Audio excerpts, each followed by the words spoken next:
ইন্না লিল্লাহ। আইসিইউতে মৃত্যুসজ্জায় প্রবীণ রাজনীতিবিদ মির্জা আব্বাস। মুহূর্তেই সোশ্যাল মিডিয়ায় ছড়িয়ে পড়ল তার মৃত্যুর গুজব। জীবন মৃত্যুর সন্ধিক্ষণে দাঁড়িয়ে থাকা এই হেভিওয়েট নেতাকে শেষবারের মতো দেখে এসে সংবাদ মাধ্যমে কী বললেন প্রধানমন্ত্রী তারেক রহমান? কেন কান্নায় ভেঙে পড়ল মির্জা আব্বাসের পরিবার? অন্যদিকে মির্জা আব্বাসের এই চরম অসুস্থতার মাঝেই জাতীয় সংসদে ঘটে গেল আরেক রাজনৈতিক ভূমিকম্প। তারেক রহমানের হাত ধরেই কি বাংলাদেশে আবার ফিরে আসছে আওয়ামী লীগ? বিস্তারিত জানতে ভিডিওটি না টেনে শেষ পর্যন্ত দেখুন। স্বাগত জানাচ্ছি প্রাইম নিউজে। দেশের রাজনীতির আকাশে আজ শুধুই ঘন ঘটা।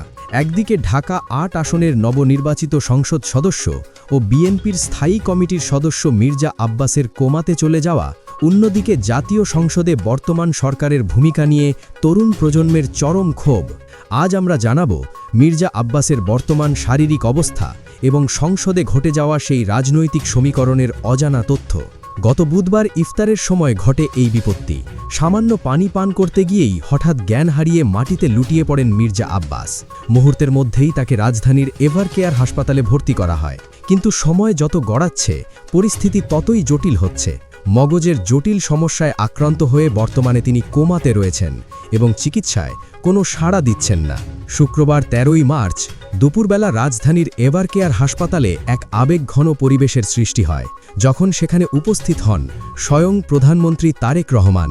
অত্যন্ত সংকটময় এই সময়ে তিনি সরাসরি মির্জা আব্বাসের শয্যা পাশে গিয়ে দাঁড়ান। দীর্ঘ সময় সেখানে অবস্থান করে চিকিৎসকদের সাথে কথা বলেন এবং কান্নায় ভেঙে পড়া পরিবারের সদস্যদের সান্ত্বনা দেন। প্রধানমন্ত্রী স্পষ্ট নির্দেশ দিয়েছেন, প্রয়োজনে আজ সন্ধ্যায় এয়ার অ্যাম্বুলেন্সে করে তাকে উন্নত চিকিৎসার জন্য সিঙ্গাপুরে পাঠাতে হবে। ইতোমধ্যেই সিঙ্গাপুরের বিভিন্ন হাসপাতালের সাথে যোগাযোগও সম্পন্ন হয়েছে। মির্জা আব্বাসের স্ত্রী আফরোজা আব্বাস প্রিয় স্বামীর জন্য দেশবাসীর কাছে ২ হাত তুলে দোয়া চেয়েছেন। মির্জা আব্বাসের এই দুঃসময়ে রাজনৈতিক ভেদাভেদ ভুলে হাসপাতালে ভিড় করছেন বিরোধী দলের নেতারাও। জামায়াতের আমির ডাক্তার শফিকুর রহমান তাকে দেখে এসে মহান আল্লাহর দরবারে দোয়া চেয়েছেন। উপস্থিত ছিলেন বিএনপি মহাসচিব মির্জা ফখরুল ইসলাম আলমগীর সহ শীর্ষস্থানীয় নেতৃবৃন্দ। এমনকি জাতীয় নাগরিক কমিটির নাসির উদ্দিন পাটোয়ারি, যিনি নির্বাচনের সময় মির্জা আব্বাসের কড়া সমালোচক ছিলেন, তিনিও সামাজিক যোগাযোগ মাধ্যমে তার দ্রুত সুস্থতা কামনা করেছেন। রাজনীতিতে সমালোচনা থাকবেই, কিন্তু নির্বাচনের আগে ও পরে নানা ট্রল সহ্য করেও মির্জা আব্বাস প্রমাণ করেছেন রাজনৈতিক ধৈর্য কাকে বলে। এদিকে মির্জা আব্বাসের অসুস্থতার খবরের মাঝেই জাতীয় রাজনীতিতে চলছে আরেক ঝড়।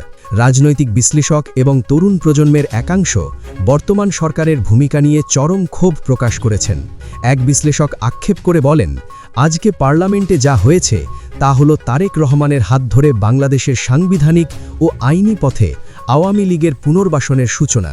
এটা আমাদের কল্পনার বাইরে ছিল যে শহীদ জিয়াউর রহমানের ছেলের হাত দিয়েই আওয়ামী লীগ আবার পুনর্বাসিত হবে। উনি দিল্লির কাছে মাথা নত করেছেন বলেই আজ এই অবস্থা।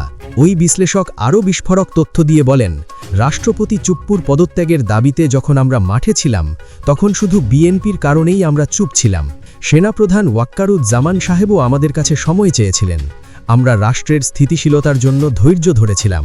ভেবেছিলাম আওয়ামী লীগের এই লেজগুলো অটোমেটিক বিদায় হয়ে যাবে, কিন্তু আজ দেখলাম ক্ষমতার মোহে অন্ধ হয়ে তারাই আবার আওয়ামী লীগের স্পন্সরদের ঘাড়ে তুলে নিয়েছে। বর্তমান সংসদকে অদ্ভুত খিচুড়ি আখ্যা দিয়ে তরুণ প্রজন্ম বলছে, রাষ্ট্রপতি হলো আওয়ামী লীগের, প্রধানমন্ত্রী হলো বিএনপির, আর বিরোধী দল নেতা হলো জামায়াতের। এই খিচুড়ির মধ্যে যদি আওয়ামী লীগ থাকে তাহলে বাংলাদেশের মানুষ সেই খিচুড়ি খাবে না। তরুণ সমাজের পক্ষ থেকে হুঙ্কার দিয়ে বলা হয়েছে, আপনারা যদি সংসদে এর সমাধান করতে না পারেন তবে রাজপথে এর ফায়সালা হবে। তখন বঙ্গভবনের সামনে গেলে আমাদের আর বাধা দিতে আসবেন না। যে দল আপনাদের মেরুদণ্ড ভেঙেছে, আপনাদের মাকে হত্যা করেছে, সেই দলের বৈধতা দিতে আপনারা অফিস খুলছেন। এটা জাতির সাথে ডিরেক্ট গাদ্দারি।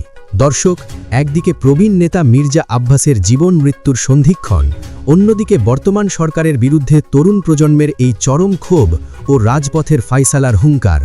আপনার কি মনে হয়, তারেক রহমান কি সত্যিই দিল্লির কাছে মাথা নত করেছেন? আর মির্জা আব্বাসের সিঙ্গাপুরে পাঠানোর এই তাৎক্ষণিক সিদ্ধান্তকে আপনি কিভাবে দেখছেন? আপনার মূল্যবান মতামত কমেন্ট বক্সে লিখে জানান। আর ভিডিওটি শেয়ার করে মির্জা আব্বাসের সুস্থতার জন্য সবাইকে দোয়া করার সুযোগ করে দিন।